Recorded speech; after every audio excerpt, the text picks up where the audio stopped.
Hello बच्चों, let's read the question. The question says read the following statements. Statement 1 is e to the power minus a by rt corresponds to the fraction of molecule that have kinetic energy greater than Ea. Statement 2 says Ea can be calculated as follows: log k1 by k2 is equals to Ea by 2.303 r t2 minus t1 divided by t1 t2. Statement 3 says catalyst can alter a reaction both ways, means it can either decrease or increase rate of reaction. Statement 4 says a catalyst always decreases the activation energy of reaction but does not alter Gibbs energy. Statement 5 says a catalyst does not alter equilibrium constant, rather it helps in attaining the equilibrium faster. Which of the following is correct codes for the above statements? Option A, true, true, true, false, false. Option B, true, false, false, true, true.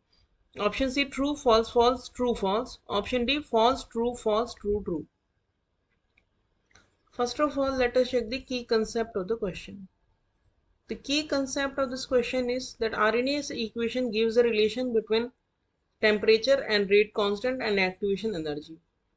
और Arrhenius equation इस तरह से होती है, K जो है यहाँ पे ये rate constant है और it is equals to A e to the power minus Ea by RT. यहाँ पे A जो होता है वो frequency factor होता है जो रिएक्टेंट मॉलिक्यूल्स हैं उनकी कॉलिजन फ्रीक्वेंसी के बारे में बताता है. इसे आरएनएस फैक्टर के नाम से भी जानते हैं. और E to the power minus A by R T जो होता है वो फ्रैक्शन ऑफ मॉलिक्यूल्स होता है कंटेनिंग एनर्जी इक्वल्स टू और मोर देन एक्टिवेशन एनर्जी.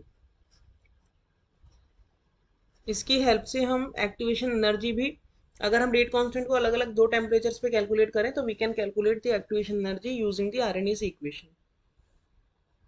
और कैटलिस्ट जो होता है वो सब्सटेंस होता है जिसे हम रिएक्शन में जब ऐड करते हैं तो it increases the rate of reaction without getting affected, और वी कैन से कि it comes out after the reaction as such. जैसा हमने लिया था वैसा कि वैसा ही आफ्टर द रिएक्शन हमें मिल जाता है. अब हम इस क्वेश्चन का कंप्लीट सॉल्यूशन देखते हैं. वन बाय वन सारे स्टेटमेंट देख लेते हैं. स्टेटमेंट वन में जो इन्होंने बोला है E to the power minus E A by R T जो है वो फ्रैक्शन ऑफ मॉलिक्यूल को रिप्रेजेंट करता है जिसकी energy more than activation energy हो. तो ये जो है स्टेटमेंट वो ट्रू स्टेटमेंट हो गया क्योंकि फ्रैक्शन ऑफ मॉलिक्यूल ही रिप्रेजेंट करता है E to the power minus E A by R T. Statement two में हमें बोला है कि ये कैसे कैलकुलेट करें. सपोज हमें एक टेम्परेचर पे रेट कांस्टेंट है K1, तो ये K1 हो जाएगा और K2 हो जाएगा likewise A e to the power minus E A by R T two. ये दूसरे टेम्परेचर पे रेट कांस्टेंट है. दोनों का अगर हम लॉग लें तो लॉग K1 हो जाएगा log A minus E A by 2.303 R T one और K2 हो जाएगा log K2 is equals to log A minus E A divided by 2.303 R T to.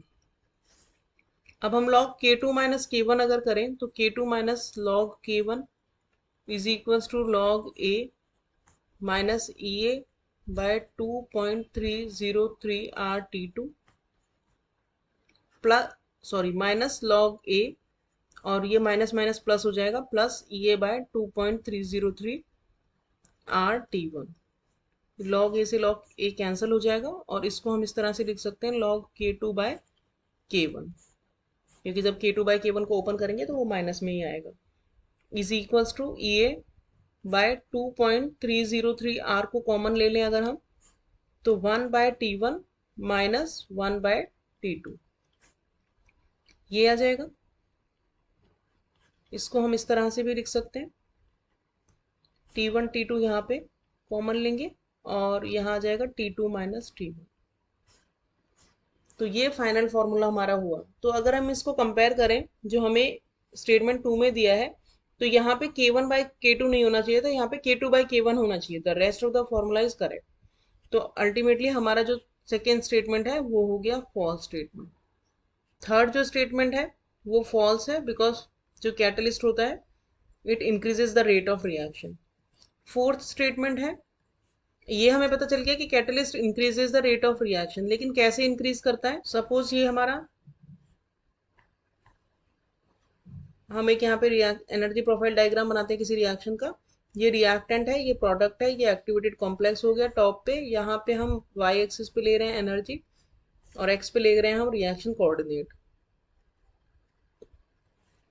तो this is known as activation energy. The difference between reactant energy and activated complex energy जो होती है वो होती है हमारी एक्टिवेशन एनर्जी। कैटलिस्ट यूज करते हैं तो कैटलिस्ट क्या करता है, सेम ही रिएक्शन को दूसरे पाथ से लेके जाता है, तो इसकी वजह से एक्टिवेशन एनर्जी जो है वो कम हो जाती है देन अर्लियर। तो एक्टिवेशन एनर्जी जो न्यू है in presence of catalyst, that is lesser than earlier activation energy. इसीलिए जो कैटलिस्ट है वो रेट ऑफ रिएक्शन इंक्रीज कर देता है, क्योंकि अब ज्यादा नंबर ऑफ मॉलिक्यूल्स होंगे जिनके पास एक्टिवेशन एनर्जी की जितनी एनर्जी होगी।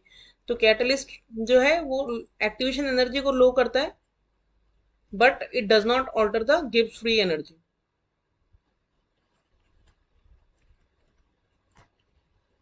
तो फोर्थ स्टेटमेंट जो है ये भी हमारा ट्रू स्टेटमेंट हो गया। अब फिफ्थ स्टेटमेंट में हमें दिया है कि catalyst does not affect the equilibrium constant. तो ये बिल्कुल करेक्ट बात है, क्योंकि जो कैटलिस्ट होता है, अब हम इस रिएक्शन में यहाँ पे देख सकते हैं कि कैटलिस्ट जो है इससे फॉरवर्ड रिएक्शन भी तेज हो रही है क्योंकि एक्टिवेशन एनर्जी उसकी कम हो गई, तो बैकवर्ड रिएक्शन भी उतनी तेजी से होगी, क्योंकि बैकवर्ड रिएक्शन के लिए जो एक्टिवेशन एनर्जी थी वो भी तो पहले के कंपैरिजन में कम हो गई। कैटलिस्ट जो होता है it affects both the backward and forward reactions equally,